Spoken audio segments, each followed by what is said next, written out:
So for this review, I'm going to be doing something a little different from what I normally do. See, a couple of days ago, my Metal Gear Rising Revengeance review got taken down. Because basically that was just me talking over some trailers of the game. But the entire thing was just me saying how awesome it is and should go and buy it. And what was I rewarded with? Konami saying, no! Using footage from our thing which we didn't even make, we just published. So seriously, fuck Konami. But that's not what I'm here to talk about. What I'm here to talk about instead is Kick-Ass 2. Yeah, bit of picture-in-picture this time. So, basically, I have to talk about what I thought of the first film, and I didn't like the first one that much, to be honest. I mean, it was a decent film, but I think it was just a bit too dark and mean-spirited at times, you know? I mean, there were good things about it, I just didn't like it as much as most people did. So, with the sequel, I wasn't really sure what to expect. So I went in and watched it, and I liked it more than this first one, but I'm not necessarily sure it's a better film than the first one. Let me explain. The first one, I felt like it had a much more... Like, it had a better written plot. Because with the second one, it really feels like everything is building up towards this final fight at the end. Whereas the first one felt like there was a lot more going on over the course of the story before the finale, So I think the first one is probably better written, but I did just generally prefer the second one because it wasn't as dark and mean-spirited as the first one. It has some weird, gross-out humour for some reason, and it does still have, the darker humour that you expect from Kick-Ass. Like, if you've seen the first one and you liked it, you're most likely going to enjoy the second one. As for whether or not this will make you a fan of Kick-Ass overall if you didn't like the first one, I can't really say. The basic plot is that I think it's like within a year of the first one. Not really sure. I don't think it makes it very clear. More people have started becoming superheroes. Just very simple things like helping out at like homeless shelters. So basically just simple volunteer work. But the idea is that Kick-Ass has had this big impact.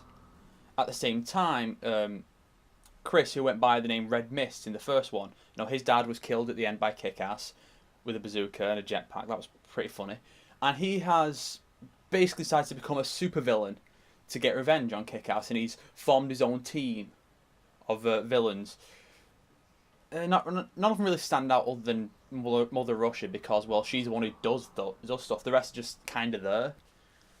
But yeah, so Kick-Ass joins this like superhero team, while the villain now going by the name the Motherfucker, which is really funny when you consider the fact that his costume consists of the gimp mask that people would have worn while fucking his mum.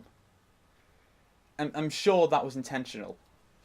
But yeah, so he's got his own team of villains, and you can tell it's all going to come towards this big head at the end where the two teams are going to clash.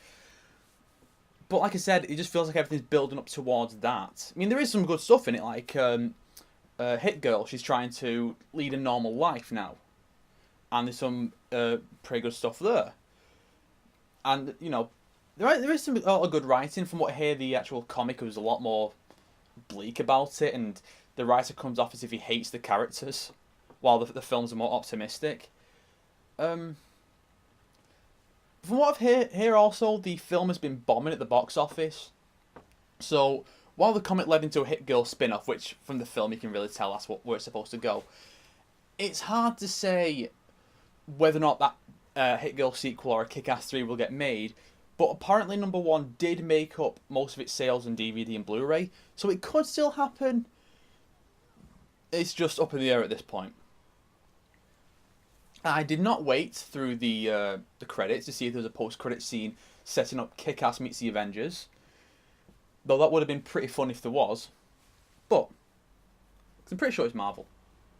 Anyway, so yeah, if you like the first one, I can't imagine you're not liking the second one, honestly. I mean, you might not like it as much as the first one, but I'm sure you'll at least like it.